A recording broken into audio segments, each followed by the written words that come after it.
This is one of the creepier concerts that I've ever seen placed on YouTube. It's not scary until you really think about it. It's just kind of creepy. There's a 1,500 seat theater that is packed to the brim with people. They're wearing their nicest and most formal outfits. It looks like they're watching the theater, the orchestra, a symphony. Men in black suits, ties. Women are in just full-length dresses, gowns. Not a single hair is out of place on any of them, and they're all back straight, staring, deadpan, blank face, dead eyes, staring at the stage in front of them. You would think that they are watching paint dry with their reactions. And there's this huge screen. Fruit is flying across the screen. Are you opening a snack very quietly right now? You think that I cannot hear you very quietly opening your snack?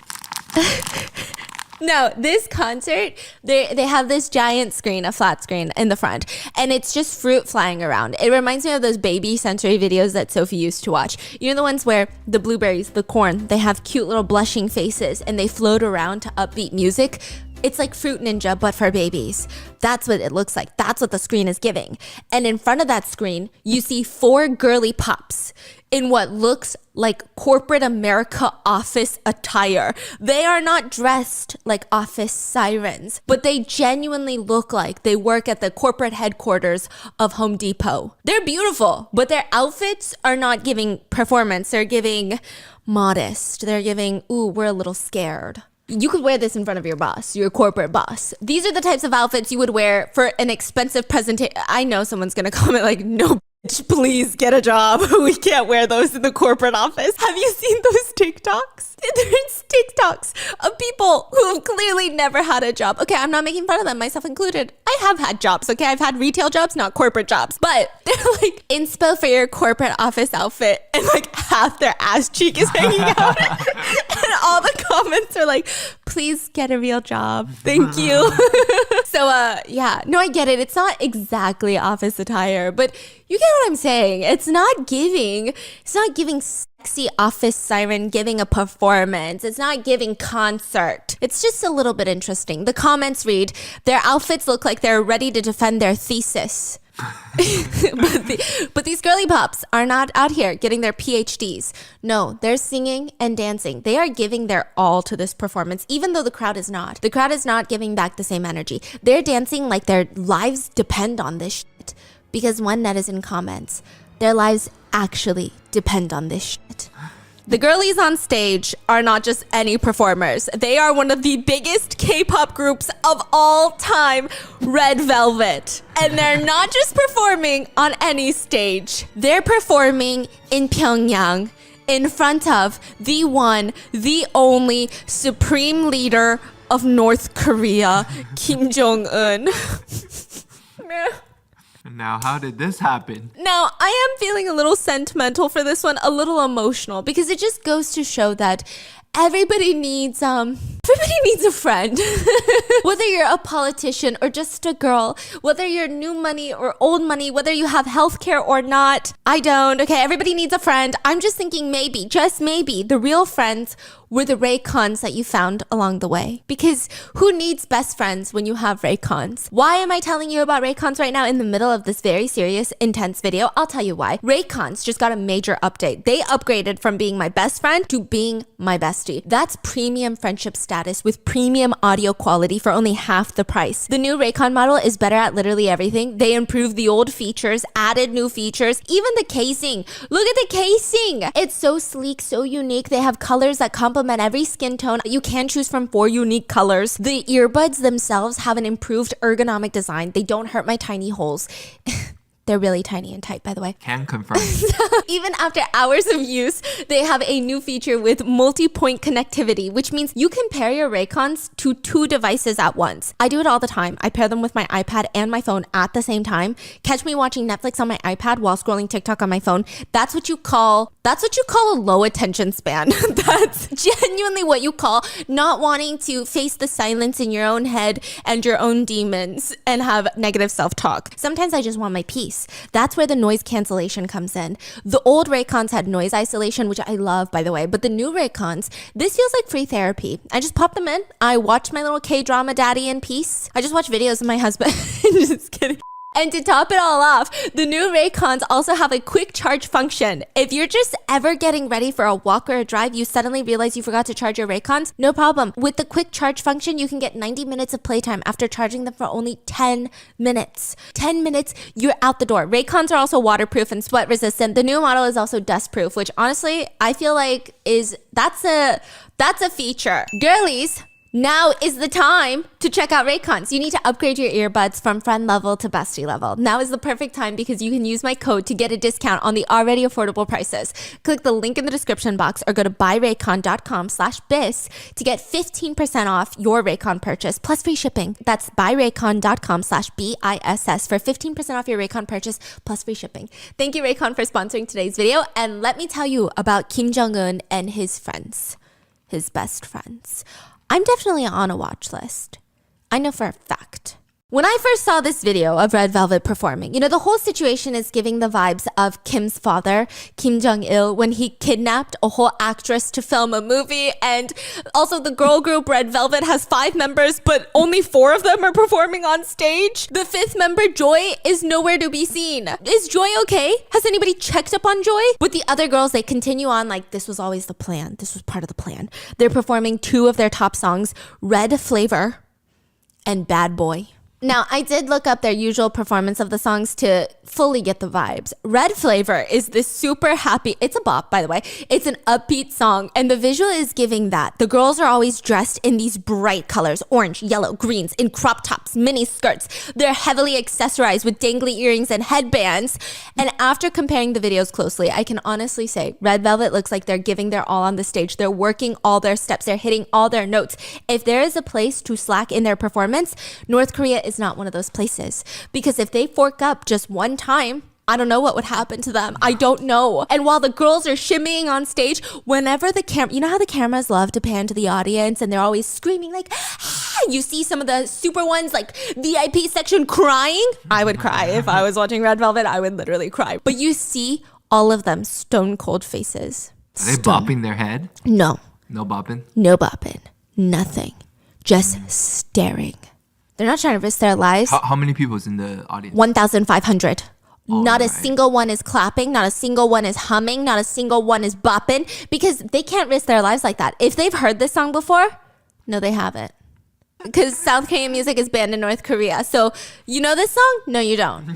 No, you fucking don't. Don't you even whisper the lyrics in your head. Who are these girls? Don't know them. Who are these girls, truly? And them and their families could be sent to a labor camp if they even look like they know the rhythm of the song. They should act like this is a weird beat. I've never heard beats like this, but I wouldn't even know how to move to this. This is my first time. One comment on the video reads, "This is the reaction me and my cousins get when we perform our self-choreographed K-pop dances for our grandparents at the family reunion." which is bringing me back a lot of memories. But also, did your parents make you perform? I was free entertainment at parties. Okay, another reads, Red Velvet is singing Bet You Wanna Dance Like This, and the audience is stunned into silence. Now, I did notice that there is one girl in the audience, and she's smiling. She's not bopping her head, but she's smiling. She the only one? Yeah, do you think she's okay? Is what we want to know. No, people in the comments are genuinely concerned for her. But maybe she's important, right? She's got to be important. If she's got a close up on the camera and everything, I feel like she's got to be somebody important. And from a different angle, you see what the girls are seeing in the audience. Just pitch blackness with no light sticks, no movements, not a single smile in sight. It's basically a black ocean, but not because they suck or that these are anti-fans. They're literally just, everybody's terrified for their lives right now. Both sides. What about Kim Jong-un? Oh, it seems like he's having a good time. There's not many close-ups of him at all. But apparently, allegedly, he a fan of Red Velvet. We're gonna get there, okay? But which side note, I did see a TikTok recently talking about concerts in Japan. And I heard a lot of artists, even K-pop artists, but American artists, they said they're always startled when they go to Japan because the entire stadium will be packed and nobody is screaming unless it's appropriate. So you feel like they fucking hate you, but that's actually how they show respect because they want to hear your vocals. There's no singing or screaming. Everybody sits down and enjoys the show. I would cry, which is completely different here in the US. I feel like we're crying, throwing up because we're so excited to be there. Like it's essentially a mini party for everyone. I would say South Korea is somewhere in the middle. So that's what Red Velvet is used to. And I'm sure they've had international tours. And now nobody's moving. Nobody's clapping. Nobody's doing this side to side swaying. Nothing. One comment reads, Coachella this, Coachella that. How many people can say their faves performed in North Korea on the world's scariest stage with not a single fan present? So when Red Velvet... I thought Kim Jong-un was a fan. Okay, because listen, when Red Velvet finishes their first song, the crowd remains silent. Okay, they clap a little. Just kidding, okay? They do clap a little. And the girls take a moment to say hi to the crowd. And the 4 girls are standing in a line on stage. And Irene, I love Irene, she picks up her microphone and she speaks to the people of North Korea. And it feels like I don't know how she handled this so well, but she could barely breathe. Because she just danced her heart out and she sang live vocals. And she says, it's an honor to see Red Velvet at the Pyongyang concert. First of all, you may all be unfamiliar with the charm of Red Velvet. Red of Red Velvet is a combination of intense red, and velvet of Red Velvet is a combination of softness. It means that Red Velvet will show you a variety of songs and dances. Sorry, I'm out of breath. Just one moment, please. And the crowd starts clapping really loudly. 오늘 감사합니다. This is the only time the crowd reacts to the girl group is when Irene is out of breath and trying to catch her breath. I don't know if it's because they find Irene cute, but one of the netizens comments, Red Velvet dances like queens. Audience, that's all right. Irene breathes. Audience, wow. She's so cute. And they just start clapping. And Maybe some they people... are like, it's relatable. They're like, oh, you're out of breath? Same. I can't breathe either. No, some people say that Kim Jong-un allegedly might have started the clapping. And you only clap when the supreme leader be clapping. And allegedly, Irene is his bias. So Irene catches her breath and continues with her speech. Today, thank you. Starting with this stage today, I hope I have more opportunities to meet with you, and it's an honor to be able to stand on this stage and sing our songs. There are more wonderful performances waiting for you after this. I hope you guys have a good time today, and thank you. And they bow. Now, just by the applause from that speech alone, I do feel like she is Kim Jong-un's bias because everyone says he's supposedly a huge, huge fan of Red Velvet. Wait, for North Korea, the Korean language dialogue, is it like a different accent or is it almost the same? Do you know that? I think there's a different accent and I think some words are different. But I don't think it's so different where you cannot understand from what I know. Actually, a lot of people I know, their families were technically geographically in North Korea before the war broke out. So it doesn't seem like there's that big of a difference in the dialect. Right, so just a couple generations ago, right? Yeah. Now, some people said Kim Jong-un is an 아저씨 fan. Oh, yeah. And someone commented that, those are not my words, Supreme Leader. Please don't come for me. But 아저씨 fans are kind of controversial. They're basically middle-aged men who stan K-pop idols. But sometimes it's controversial because it's kind of gross, you know? Like, for one, these uncle fans are getting older and the K-pop girlies are only getting younger. Some are just pervy and they count the minutes until their biases turn 18 and they have photo cards. I love photo cards, but if I'm a 50-year-old man, I don't think I should be having a photo card. Some netizens say that uncle fans are usually rich and have dreams of becoming sugar daddies for these K-pop idols. Most people argue that 아저씨 fans have underlying sexual desires for these young girls, so obviously it's skeptical to say the least. Some people just say 아저씨 fans could also just have a lot of country pride these days. I don't know. But some, they just be proudly repping that 아저씨 fan title. They just love K-pop and they just be vibing. And I'm sure the Supreme Leader is doing that, right? I mean, I could see him in a crowd with a light stick, singing their fan chant. Like Born to be a Girly Pop, Forced to be a Dictator. Allegedly a dictator.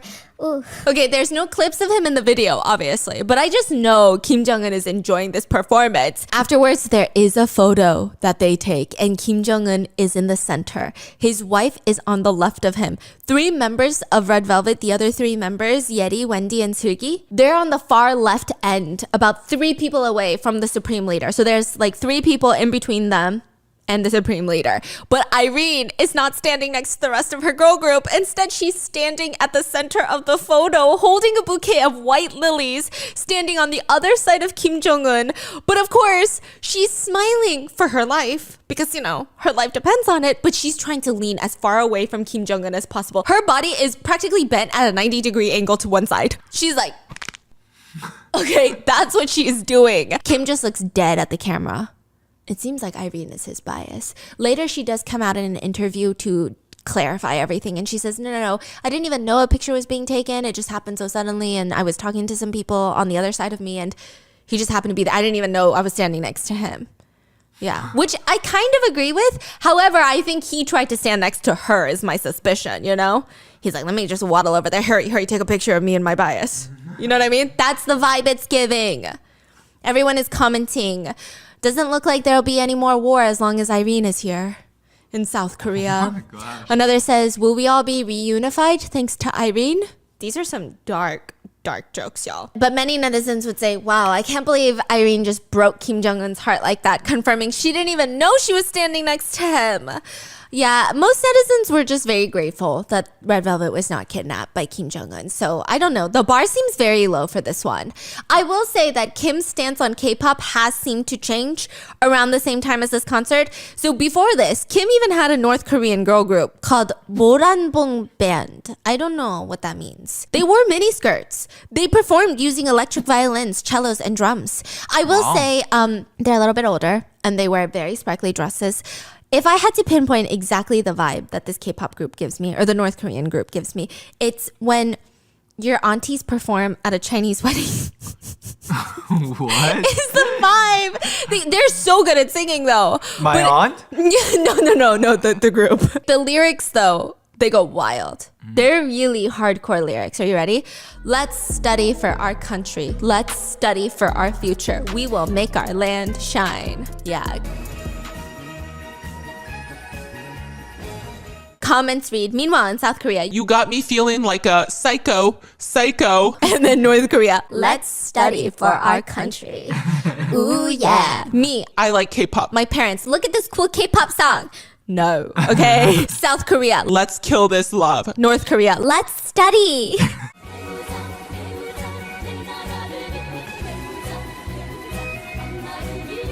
Let's honestly, it's a bop. But in 2021 they were literally wiped from North Korean TV, so I don't know what happened. It might have been too crazy. The concepts, the lyrics might have been a little too salacious, sexual or something, okay? Shortly afterwards, Kim makes an announcement saying they are fighting a war on the spread of South Korean entertainment, even declaring a law that anyone found watching or possessing South Korean entertainment will be sentenced to 15 years in labor camps. Yeah. Now back to the photo. Everyone else in it, they're all South Koreans. He's taken a photo with a bunch of South Koreans. Red Velvet is not the only South Korean artist there. They came with like 9 other artists. All of them were sent by South Korea. South Korea sent some of their biggest artists to North Korea. Why? Because of the 2018 Winter Olympics. The ones that South Korea hosted. North and South Korea were pretty much trying to get friendly for this Olympics because North Korea, they forgot to enroll 2 of their hockey players into the Olympics. South Korea decides, you know what? Here's a crazy idea. What if they just join our team? What if they just join our team and just we play together? That's crazy. Yeah. They agreed? They agreed. The 2 countries What? walked in the opening ceremony under the Korean unification flag. Oh, wow. Just like that, world peace. Not at all, but you get what I'm saying. No, but I do think that both sides were trying to work their way towards peace, and it's such a big step for both countries that show their trust, you know, and the performers were there to show their appreciation. North Korean sent their Samjian orchestra to perform at the Olympics as like a thank you for sending their orchestra. South Korea decides to send like 10 of their artists to perform in Pyongyang. It was crazy. They were there for 2 days, April 1st to April 3rd, making it the first South Korean musical performance in North Korea since 2005. The lineup is crazy, by the way. I mean, these are huge names. All of these artists, they represent South Korea's musical culture, but people just had so many questions. Like, why was Red Velvet specifically chosen to go to North Korea? It's actually unknown why any of these artists were specifically chosen. It's not even revealed why Red Velvet was chosen out of all the girl groups. This is not someone being like, why Red Velvet? It should have been somebody else. They're just wondering, it feels random. That's why people came up with the conclusion that Kim Jong-un must be a fan. More than why, I'm curious, like, did they have an option to say no? like, is it like a volunteer system or is it a mandatory system? You know what I mean? I don't think it was voluntarily done because a representative from South Korea was apparently in charge of preparing the performance, and he said, what I thought at the time was that a girl group representing South Korea should perform in Pyongyang, show something new, and show that we are good at this. Red Velvet was the only group that I knew the name of, and the band name is Red Velvet, and the song they sing was also Red Flavor, so that left an impression on me. So I said to the person preparing to recruit, I really want to cast Red Velvet. Please look into that. Essentially, Red Velvet is only sent to North Korea because an ajashi fan wanted them to represent the nation. That's it. Someone in the government chose Kim Jong-un. Or no. Someone in the government chose Red Velvet. Someone chose Kim Jong-un to perform. There's no special reason behind it. It's like South Korea sent these artists to North Korea on vibes and vibes alone. So only 4 of the Red Velvet members are sent to North Korea. Like, I can't even imagine what that phone call was like though. 여보세요? I have a lifetime opportunity for you. Yes, just once in a lifetime opportunity. Yes or... Yes. The reason why the 5th member of Red Velvet, Joy, is not sent with them is because she had scheduling conflicts. But that doesn't stop the netizens from commenting, you can find absolutely no joy in that performance, in that room. But at the end of the concert, all the South Korean artists come together on stage. They stand in a line of 17 people and they start a group performance. One final song. And this is the one and only time during the entire concert that the crowd of North Koreans actually have a reaction. They're clapping with the beat. They're swaying their bodies. They're waving their arms in the air and they're singing along to the song titled The Reunification of Korea. That's the song's name. And at the very end of the song, they all stand up with their arms in the air, clapping and cheering for the reunification of Korea. Comments read, their clapping is so synchronized. That's a beautiful moment. I'm literally tearing up right now. Yeah, but I guess Kim Jong-un's K-pop era did not last that long because North Korea is now sending balloons full of shit to South Korea, so not on friendly terms anymore, are we? But before he had his eyes set on the girlies, he actually had his eyes set on something or someone else. Because before this happened to Red Velvet, we're actually going to go back to 2012. Where, you ever been to Vienna? Same. I've never been. I want to go. But there is this local by the name of Drow. He's a local chef in Vienna, and he is getting bombarded every single day. He's not a famous chef. He's just a random chef, okay? He's just a Portuguese chef that now works in Vienna at a restaurant. I mean, it's not like he owns the restaurant. It's not like he has a celebrity chef name. The closest he came to fame was working at a Michelin star restaurant. He's not Gordon Ramsay. He doesn't even really want to be. He's just looking to cook and not be disrupted by all these people. But randomly, these Asian people would come in. He doesn't know, okay? They're just Asian. They come in, they sit down, they order a meal, and they keep trying to talk to him. And they'll eat through their meal, stay, and just sit at the table. A group of Asian men just almost watching him, staring at him. And he's like, what is going on right now? I'm sick and tired of what's happening. Like, let me just do my job. So he's trying to leave. He's trying to close up the restaurant. And now the men are nowhere in sight. They're gone. That was weird, but they're gone. Next day, lunch rush. They're all sitting in the restaurant again. And at this point, he just wants them to be gone. He walks over to the table and he's like, can I help you? Like, what are you doing here? And they tell him, we were sent here for you, to get you. What do you mean? For me, the man, the myth, the legend, Kim Jong-un wants to see you. Damn. We come on behalf of the leader of North Korea. He is inviting you to dinner tomorrow at Pyongyang in North Korea. Zhao is like, what are you talking about? He tells the 3 men the same thing most of us would say. I have work tomorrow. what do you mean? Like, I can't just pack up my bags and fly 10 hours to see the supreme leader of North Korea. Are you kidding? That guy shits in a portable toilet. Let me... What? Okay, there is a conspiracy that anytime Kim Jong-un leaves North Korea, he shits in a portable toilet because he doesn't want the CIA officials or whatever intelligence agencies in the countries he's in to collect his poop. Because through poop, you can get a lot of stuff like DNA, potential diseases, health conditions. So he shits in a portable toilet and has his staff get rid of his shit. So he's like, I don't want to go fly 10 hours to see a man who shits in a portable toilet, okay? A man who bans jeans because they're the epitome of Western ideology. A man who only allows 10 hairstyles for men. Did you know that? Here are your you go to a barber shop in North Korea, there's 10 pictures. You pick one. It's giving Sims from 2001. You get 10 hairstyles, that's it. Only 28 haircuts are allowed in North Korea. 10 for men, 18 for women. Did you see one you liked though? Yeah. You did? Yeah, I did. I'll circle the one I like, guys. Yeah, that's the one I think I would get. Yeah, guys, leave it in the comments which number you would get. Wait, I feel like this is highly inappropriate, but I do want to know. Okay. What happens if men lose hair? What happens if a man lose hair? Yeah. Have you ever seen a bald North Korean before? Exactly. Bald is not an option. It's not one of the 10. Anyway, this is what Drow looks like. He doesn't have an approved haircut. His What side... does he look like?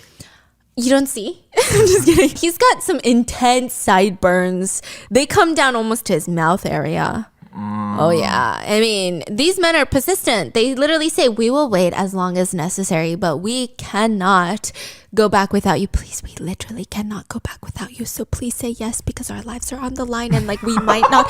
My wife is actually being held hostage right now. So you need to say yes right now, please. They said that? No, they were just like, we're not leaving without you. Come on, chop, chop. I mean, I guess the guilt is eating him because the next day he's on a first class flight to Beijing, China. Beijing, China What? is the only place you can catch a flight to North Korea at the time. So he makes a stop in Beijing. And I want to know what the vibe is on this flight. Like, are we feeling doom and gloom? Or are we feeling excited? Like last minute vacation? I don't know. I feel like it's got to be the first option, right? Because Zhao knows nothing about North Korea. Once he lands in China, he's immediately moved to a private North Korean plane chartered specifically for him. And he explains in an interview that he is distressed the entire time. He's scared of what's going to happen to him once he lands in North Korea. But the North Korean plane honestly does feel like every other plane. There's a flight attendant to ensure everyone is properly seated. It's just Zhao and the 3 men. And she comes up to Zhao and asks a very normal question. What would you like to drink, sir? Such a normal question. He doesn't even think twice about it. He's just like, can I get a Coke and rum? She looks at him. There is no Coke in North Korea. She's like, what is Coke? What is that?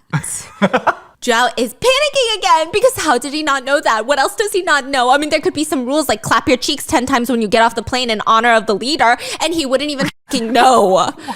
He wouldn't even fucking know. Then he could suddenly be sent to a camp where he would never see his family again. But when they land in Pyongyang, employees, bodyguards, captors? Question mark? You decide. They lead him out and immediately take him to the Emperor of North Korea's official residence. This place is so extravagant. This place, I mean, I've talked about it so many times, I feel like I've been there. It's got 3 different names. Its official name is Ryongseong. But the second name is residence number 55. I don't know. Okay, now I don't know if this is because it's Kim's 55th house or it's like a street address or he got it for his, I don't know how old he is, for his 55th birthday. I don't know. But the third is allegedly what the Pyongyang locals call it, the Central Luxury Mansion. This house is built to withstand nuclear war. The area surrounding it has an electric fence, security checkpoints, and minefields to ward off any intruders. Imagine a poor bird landing on the grass getting blown up. It connects, allegedly, to important buildings through underground tunnels, but even comes with an underground train station. Where is that train station taking you? I don't know. Maybe to one of the other dozens of houses Kim has. But if you're looking at something to do at residence number 55, here are all the amenities. Banquet halls at the lakefront, swimming pool with a water slide, running track and athletic field, spa and sauna, shooting range, and a horse racing track.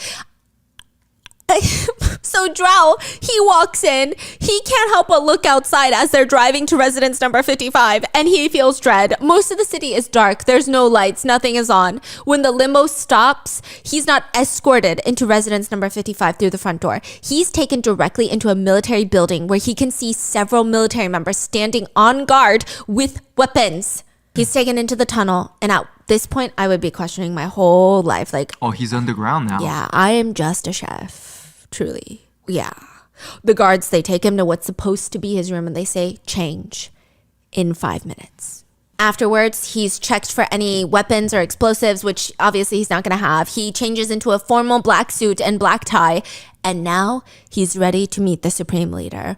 They come and grab him, and they walk him through the tunnel into this massive banquet hall. And in the center is this long table with 7 people all staring at him. And at the end of the table, the man of the house seat is the supreme gladiator of North Korea, Kim Jong-un. He stands up staring at Drow. This is a man who controls 26 million people's lives, okay? A man who had his uncle executed by a firing squad for being a, quote, despicable human scum. Yeah, it was a whole thing. The man that hides his own poops and allegedly had his half-brother killed. Remember that, okay? So this is him. And now all the other people at the banquet table are confused. Do we like Zhao? Do we not like Zhao? We're just nunchi buying. We're just trying to gauge Kim Jong-un's reaction. Is he getting executed right now? Is that the entertainment of the show? What's happening? Kim gets up, walks over to Zhao. He's head to head with him. He could crush him, choke him, slap him. I mean, there's so many options. He could throw his porta potty poop at him. I don't know. But Kim does none of that. He hugs Zhao. He's like, my man. This my bestie, y'all. Wait, what's going on? Zhao is Kim Jong-un's childhood best friend. Wait, what? Wait, does Jong know this? Yes. Oh. Wait, so he knows he's just here to see a friend? Well, who's to say they're still friends? Who's Okay. to say anything? Zhao later said he felt such a relief after that initial meeting. Like nothing had changed. The two of them, they met in middle school and it was just like that. I mean, just look at this photo. Zhao is on the far left side of the picture and little Kim Jong-un is in the center. When I saw this, I wanted to know, where is this from? Because it's obviously not North Korea. When I was researching this story, I fell down a rabbit hole where rich people send their kids to school, where the old money, the royal families, the sons of the nation's leaders, they go to school. The top 5 most expensive schools are all in the same country, Switzerland. Dang. Rich families from all over the world attend these schools. I'm talking kids from China, Pakistan, Tanzania, Japan, literally all over the world are sending their kids to Swiss boarding schools. Those families, most of them are so rich, they're unknown. Being sent to a Swiss boarding school, they cost like $200,000 a year. For schools like the School of Kings, Le Rosey or something, which is also the most expensive school in the world, students spend their time studying along Lake Geneva. They learn how to horseback ride, hunt with a gun in a shooting range, and in the winter months, they have a second campus in a ski resort. You know, remember those kids we saw in Switzerland? Like They look our so wedding. rich. Oh, bro, those are the most bougie looking kids I've ever seen. They just scream money, Yeah. and they're like 12. I've never seen such old money on little kids. Yeah. It was out of this crazy, world. yeah. I was like, can we switch lives, y'all? This is crazy. Wow. Yeah, and what the families are not getting their money's worth from the education. It's actually the alumni program that's the most sought after. It's the most exclusive secret club. These kids join the moment they get their diploma, and it's the alumni network, where alumni have to prove their credentials, give their student ID, set up a username and password, and the network contains a full directory of every alumni who's ever attended that school. And these are all kids of billionaires, likely. So you're like, oh my God, I have a new idea. How do I get it funded? Let me call up another billionaire's kid and get it funded through their daddy. But also, I'm a self-made billionaire. That's the vibe, okay? But little Kim Jong-un did not go to that school. Well, not for long. He did briefly, but not for long. Because he ends up in a regular public school in Switzerland. There's a reason that we've talked about. It's all going to come full circle. It's crazy. It's just a normal day in class, though. Joao was 12 at the time. The teacher hasn't started class yet. Kids are all talking, and the door to the class slams open, and the first thing Joao sees are a pair of brand new Air Jordans that cost $200. Like, this is not a private school. This is not a boarding school. This is a public school. New Jordans are a rare thing to see in this school. He's amazed. He looks up and sees this full set of a Nike tracksuit. I mean, I don't know about you. That's as American as it gets, buddy, okay? It's giving me the PC Bun boys? Yes, the kimchi squat. The kimchi squat outside the PC Buns, chain smoking. Yes. And he thought it was weird because everybody else is wearing jeans at the time. But the most surprising thing about this kid is not the Air Jordans. It's not the Nike tracksuit. It's not the pudding bowl haircut. It's the fact that he's Asian. He's the only Asian. I mean, the whole school, there's not a single Asian kid, really. On top of that, he's staring them down. Even though he's shorter than most of them, it feels like he's looking down at them, judging them. The teacher introduces the new kid. Guys, this is Eun Pak. He is the son of North Korean diplomats who moved here for work. Oh, so this is his fake ID. Fake ID, yeah. He's still learning German, so please help him with settling in. Zhao is sitting in the back right corner of the class. There's an empty seat next to him. According to Zhao, no one wanted to sit next to me because I was the Portuguese student. So, yeah, the Asian had to sit next to me, basically. They were like the two outcasts. Yeah. But Zhao kind of hates this new kid. He's the weird kid. You know, every class has that kid. You know which one I'm talking about? The one who wants to play cats on the playground? They crawl on all four legs and they snarl and they hiss at you and you're like, I don't want to play this anymore. This is getting weird. Yeah, no, my weird kid in school was a nightmare. Like, I genuinely still have nightmares about this kid, but I bet he's so cool now. But he was a little scary when I was younger because I wasn't used to how cool he was. It was new to me. It was fresh. It was fresh and fun, okay? So you weren't the weird one? No, they pick up like roaches and stuff and they study them. Oh, yeah, that's weird. And then you're like, whew, that's weird, but I also need to be very nice to you because I'm scared.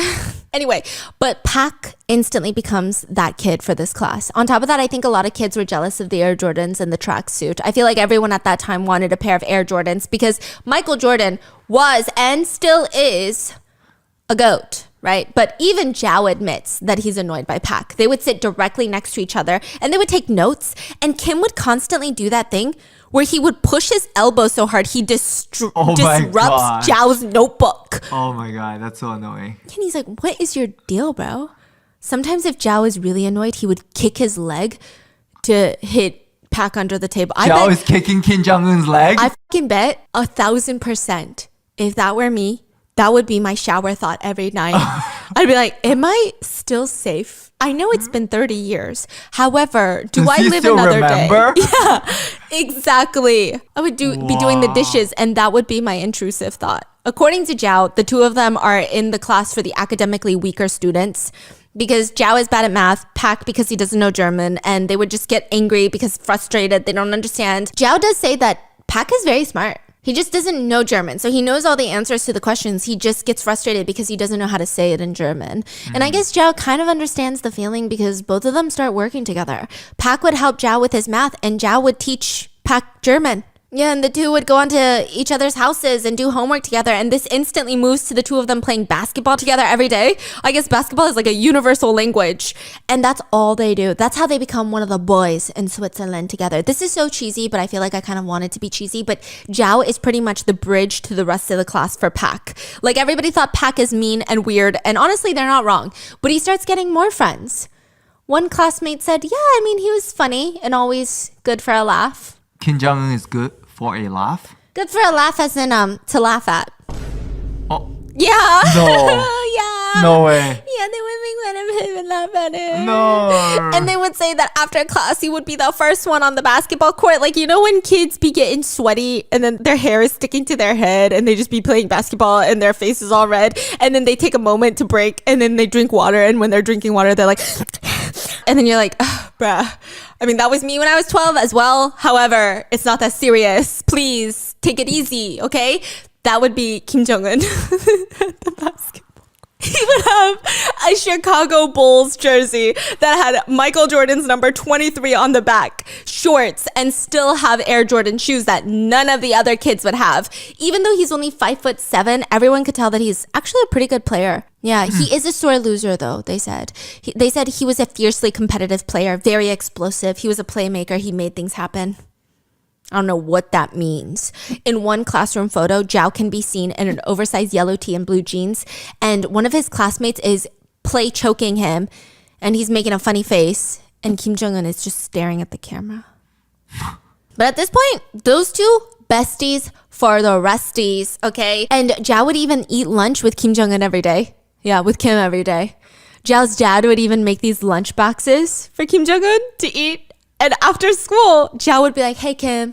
Well, he didn't call him that, but you get it. Hey, Kim, you want to come over to my house? And his dad is a chef. Zhao's dad is a chef. And he would be making all these authentic Portuguese dishes that Kim has never tried in his whole freaking life, okay? But there was one day where Zhao's dad makes a Portuguese dish that's made up of potatoes. And it's basically a dish that's considered a meal where you take a bunch of leftover ingredients and throw it in to make a yummy dish out of it, right? Kim is sitting down at the dinner table with his friend, takes a bite, and he says, this one really sucks. What the f? So the two of them, they sneak to the pantry, tiptoe their way over, they leave the food on the table, and they just eat snacks all day. When Zhao's dad comes to the dining room later and he finds that all of his food is untouched and there's empty packets of cookies on the ground, and the two boys are now playing games trying to not look at him, he starts scolding them. He starts yelling at both of them. He's like, and you come over to my house, I work on this meal, look at all the vegetables I put in this meal, and you don't eat it? He's yelling at Kim Jong-un. Wow. At one point, Kim Jong-un invites Zhao to come to his house too. Now, for Zhao, going to Kim's house was an experience. Not because he knows anything about him. He thinks he's a diplomat's son. But he f***ing loaded. Okay, he walks into the house and it's pretty much a normal looking house from the outside. It's a 3-story brick building, but only 10 minutes away from the North Korean embassy. It looks like any other regular family home, but once you go inside, it's crazy. From the outside, it looks like an apartment building built for 6 families. So 6 separate units. So he's assuming, okay, they live in one of the units. No, they live in all 6 of the units. What's going on? I mean, this is a huge deal. And his entire closet, Kim's entire closet, is just Nike sneakers, his PlayStation, his DVDs, okay? He's got an entire collection of movies. Now, here's the puzzling thing. He's like, how the fuck did this random son from a diplomat get movies on DVD that aren't even released in theaters yet? Imagine you go to your friend's house and they've got a Marvel Avengers movie that was not released yet. It's releasing in 3 months, and you know it's releasing in 3 months. He's from the future. Like, exactly. Wait. No, his walls are filled with posters of the Chicago Bulls, Michael Jordan, just all over the place. When Zhao would stay for dinner, there was a private chef who would cook for them. And he's like, I'm starting to think you a little different, my friend. You're a little different. Okay? They would eat Korean barbecue every single night. Yeah. They would damn. play. Yeah. They're living good. Side note, if you ever wanted to know who Kim Jong-un's childhood crush is, it's Sophie from the James Bond movie. She's beautiful and she has a picture of her laying on the couch. And I think he really likes that picture. Okay, I don't know. I'm just saying she's gorgeous. But also imagine somewhere out there, the supreme leader has a crush on you. That's crazy. That's crazy. And Zhao just... There would be these moments. For example, Kim after school one day was like, hey, do you want to come hang out with me after school? And he's like, yeah, let's go. They get into the car because Kim has a driver. And he's like, hey, take us to the water park in Zurich. This is an 1.5-hour trip. And on top of that, it's a weekday. What do you mean we got school tomorrow? We can't just go to a water park with no adults. But the driver starts driving to the water park and Zhao is like, you are the coolest best friend I've ever had in my fucking life. Are you kidding? You are so cool. And then one day, Zhao is 16 and he gets a call from Kim. And Kim is like, can you come to my house? Zhao runs over, ready for anything that they're going to do. Are they going to the water park? Are they watching the new Jackie Chan movie that has not even come out in theaters yet? What are they doing? But Kim is like, no, shh, I just want to talk.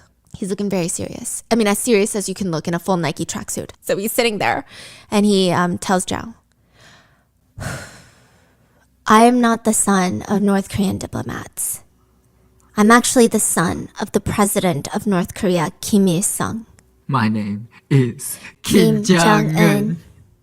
Okay. Okay. What do you mean? That's Zhao's reaction. Okay. He doesn't care? He doesn't believe him. Oh. Kim Jong-un reaches and grabs the photo. That's the president of North Korea. That's me. I am his son. Okay, I don't even know what the fucking president of North Korea looks like. Okay.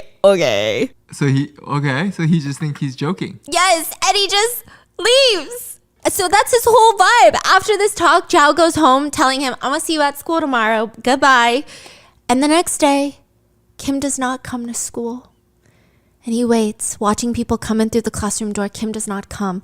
That seat remains empty. At this point, Zhao is questioning, wait a minute, is this a coinkydink that he just told me last night that he's the son of the North Korean leader and now he's not showing up to school? He feels betrayed because that's his best friend forever. His for lifer, you know what I mean? But Kim just really upped and left. Zhao is angry if this is true. He tells reporters, I was actually really pissed off at him because friends just don't disappear from each other's lives like that. After school, Zhao runs to Kim's house. No one's there. His parents aren't there. His older siblings aren't there. Even the private chef and employees, all gone. They moved out? They're gone. Wow. At 12 years old, okay, so just to backtrack. At 12 years old, Kim Jong-un was sent to Switzerland to live with his aunt and uncle, where they pretended to be his parents, right? Do you remember this? Yeah, I Yes, think so. okay, so his brother and sister were also sent there, and the entire family would live as the Pak family, and they had no bodyguards to watch over them because that's weird, right? But they were sent to some really good boarding schools. But then all of a sudden, the aunt and uncle, they deflect. They move to Manhattan. They move to America. They go with the CIA and they say, bye, bitch. Goodbye, Right, my they- nephew. They escaped, right? They Yeah. escaped, yeah. They escaped mainly because Kim Jong-un's mom started passing. She got really sick and she passed away. And she was actually their connection. So I'm assuming it's like her sister. Ah, those are moms. So they're like, Aunt. oh. Ah. And I believe at that point, they're just feeling like, we're going to fall out of favor soon. Is the hypothesis, the theory of why they deflected. Or they could have deflected because they realized, this is a dictatorship. I don't know, right? But after that, he can no longer go to these boarding schools because the boarding school communities are pretty small. And you can't just be like, actually, those aren't his parents. He's got new parents. Like, it would be weird. It would be weird because people would catch on. These boarding schools, they all kind of know each other. Switzerland's not the biggest country in the world. And these boarding schools, the upper elites, I'm sure they all get a vibe, right? So they decide, okay, we need to bring in new adults that act like his parents. New parents. New parents, and then he probably just has to go to a public school. So then that's how he ends up at the public school, meets Zhao, and then eventually North Korea is like, hey, you're 16 now. Come on, time to come back home to North Korea. So he tries to tell his bestie, And hey, Basti didn't believe him. no.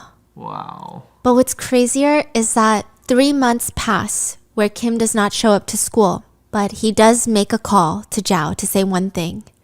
Meet me at our usual spot. 3 months later, What's the I feel spot? like they're gonna kiss. No, I'm just kidding. It's a spot in the park. This is like their hangout spot. I think they would smoke cigarettes there. Yeah, and they would say their goodbyes. So it seems like now he knows. That's my boy. And before he leaves, Kim asks Zhao, what are your plans for your future? And he says, I'm gonna be a chef like my dad. And they leave each other. The two 16-year-old boys are convinced they're never going to see each other again. And for the next 10 years, they don't because they're so focused, following in their dad's literal footsteps, both of them. And the next time they meet will be in 2012 in Kim Jong-un's house. And Kim hugs Zhao. He feels right at home. It seems like Kim tries his best to make it feel familiar for Zhao. Kim has some of his family members there, his fake parents. So they're alive. The Switzerland parents? Oh, yeah. Wow. It's like a little family reunion, it feels like. The entire evening, the two are joking. Kim tells Zhao, you're getting fatter. And Zhao, with no hesitation, no fear, so are you. And everyone's frozen. Damn. They talk about sports. Zhao brings up how Portugal, Zhao's home country, beat North Korea in the South African World Cup for soccer.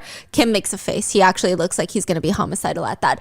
Zhao doubts himself for a second. He's like, wait. I was just kidding. I was just kidding. It's not that serious. We're not even that good at soccer. Luck, we got lucky. It's all about luck. We're not that great. Yeah, he was very nervous. Okay. Now, the feast they have is huge. They've got traditional Korean dishes. It's just so much going on. And after dinner, Kim is like, okay, well, come back as soon as possible. He flew to North Korea for one dinner, basically. He did go and sightsee afterwards without Kim. He had tour guides showing him around North Korea, and people were trying to take pictures with him. Yeah, like the locals. The story of their friendship had spread far and wide. The story of their friendship. Whoa. And then before he leaves, they play a round of basketball. Yeah, it's kind of fascinating. The whole visual of them speaking German in North Korea, playing basketball while Zhao is wearing a pair of blue jeans. They play for like an hour and it feels like back in Switzerland. They feel like kids again. And Zhao laughs. And at the end of the game, he says, I let you win because you're the president of this country. And Kim's face drops. And he drops the ball to the ground. And it just bounces quietly and echoes like bounce, bounce, bounce. And then he starts laughing. He's like, do I? Nah. He's like, do I? Oh, these intrusive thoughts are crazy. Nah. Not today, intrusive thoughts. This is my bestie. Come on. That's crazy. I'm so scared, okay? I don't know how Zhao does it. I would need to shit in a portable potty all day there. The trip is definitely more of a vacation for Zhao. But after another visit, Zhao is dropped from the bestie list because Kim Jong-un develops a new bestie, Dennis Rodman, Oh, is he? the basketball player who played for the Chicago Bulls. Yeah. Yes, Yeah, that's the one. I act like I know anything about basketball. I only know because of my North Korea research, honestly. I don't know anything about basketball. So this is not a dig at Dennis Rodman. It's a dig at me. He is a man who is in the Basketball Hall of Fame.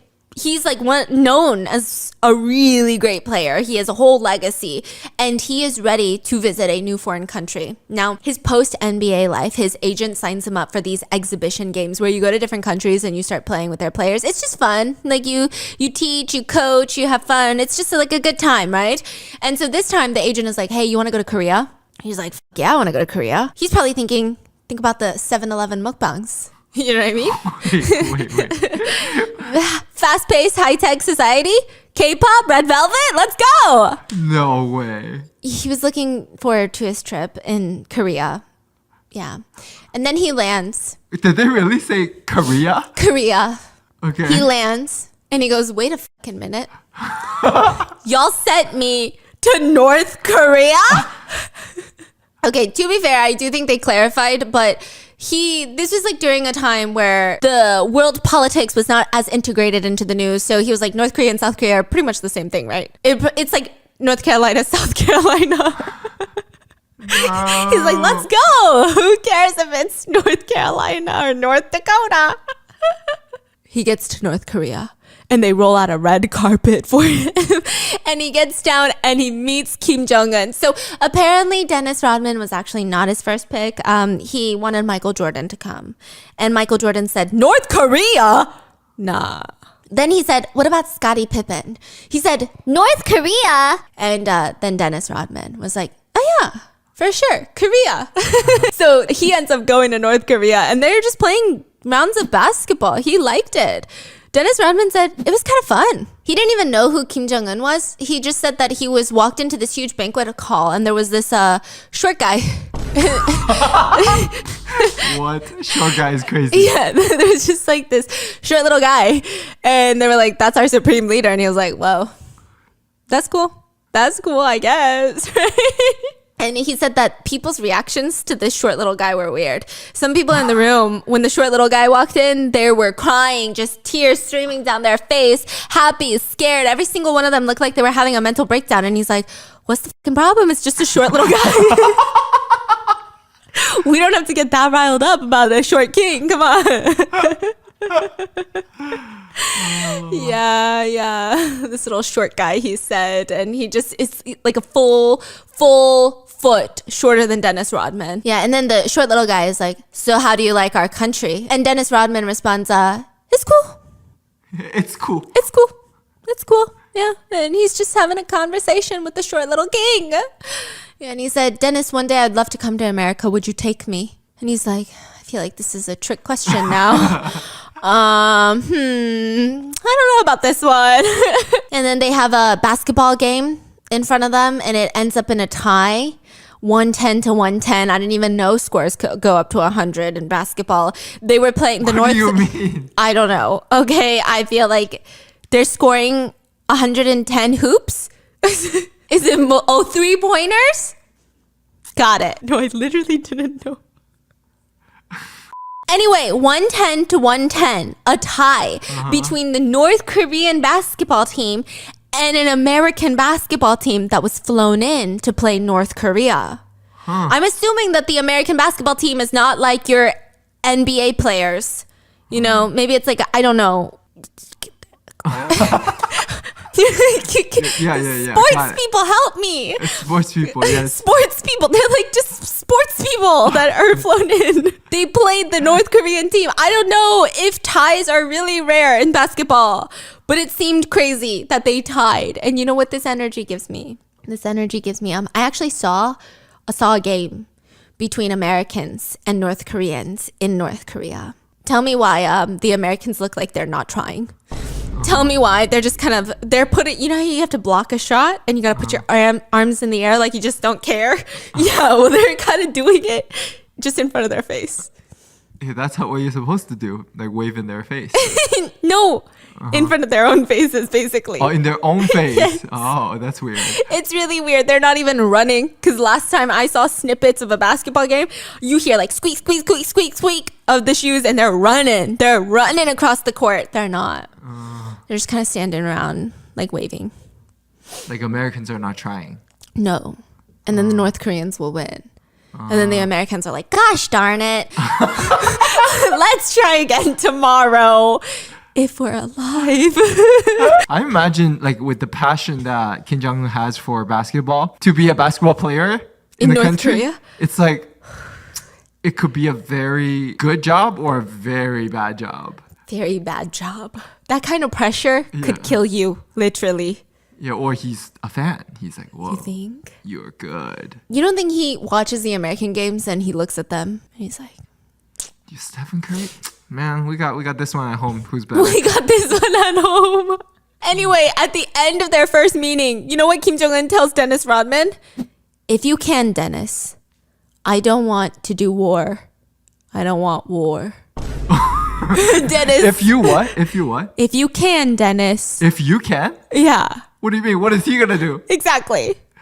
I don't want to do war. I don't want war. That's it? That's it. And Dennis Rodman is like, yeah, me too, bestie. What the fuck? I feel like you got way more control over that than I do. Okay? So I should be telling you that. He goes home. CIA immediately is like, Dennis Rodman, get your ass in here. Get your ass in the interrogation room. So I don't know if they're required to tell government officials everything. I would feel like telling anyone anything Kim Jong-un holds confidential would be like a death wish because this man is so private. Like we don't even know his birth year. There's only speculations. Is it 1982, 1983, 1984? We don't know. Anyway, we don't even know his birthday. It's that crazy. So I guess he doesn't say anything that revealing because he gets invited back. Side note, Dennis Rodman did do a Kevin Hart interview where he said he only uses a flip phone. Yeah, and then he also states that his phone has been tapped ever since he went to North Korea. Dennis Rodman's phone? And we never got clarification. Is it tapped by Kim Jong-un or the CIA? Or both? We don't know. Yeah, but Kevin Hart was like, okay, bye. Leave. Take your phone with you. Goodbye. Yeah. And Dennis Rodman's lips are not sealed, though, because 7 months later, he reveals details about Kim Jong-un that nobody ever knew. He comes back from another trip, and he basically says, oh, yeah, it was nice. We had a yacht party on a 200-foot yacht. It was really good. And we were smoking cigars. We were drinking liquor. And you know what? He's such a good family man. Hold up. Wait a minute. America said, family man? Yeah, he is so good to his daughter. Daughter? Huh. Nobody knew. I mean, maybe the CIA knew, but like the public did not know Kim Jong-un had a daughter at this point. Oh. Yes. Oh. Dennis Rodman, be out here yapping. But I do feel like maybe it was planned. What do you mean? Like Kim Jong-un, I feel like he would not let Dennis Rodman see his daughter, unless Oh, no. unless he wanted the information out there, right? Yeah. Yeah. Yeah, I think I've seen the daughter, no, in public. Oh, she's super public now. She goes to Right. all the nuclear bomb tests with him. Right. Isn't she supposedly the next one in line? Some people speculate that he's using her as a distraction. Oh, he has a secret Son. son? That's crazy. I can see that too. Yeah. Her name is like Chua or something. Chue. Yeah. The daughter? Yeah. Yeah. He said he's a good dad and has a beautiful family. And then on top of that, he does another thing. Dennis Rodman goes to North Korea, and I don't know why there's a video of this, but he sings Kim Jong-un happy birthday, and even the North Koreans look confused because nobody knows Kim Jong-un's birthday. Happy birthday to you. We don't know if it's the exact day of his birth. We don't know if it was around the ballpark of a week, a month. We don't know, but he sings like Marilyn Monroe, happy birthday to you. That type of vibe in the middle of a basketball game. So, yeah, he hasn't been back since, though. So maybe he wasn't supposed to reveal certain information. I don't know. Or maybe Kim Jong-un has moved on to other people that we just don't know have been to North Korea. Like Red Velvet. Like, why were they in Pyongyang? I'm still confused. It's so crazy. What are your thoughts on this? I don't think he's had a new best friend since this. I mean, we wouldn't know, right? Yeah, what would we know, right? Fascinating. Moral of the story, no besties last forever. I hope you guys enjoyed. Stay safe, and I will see you in the next one.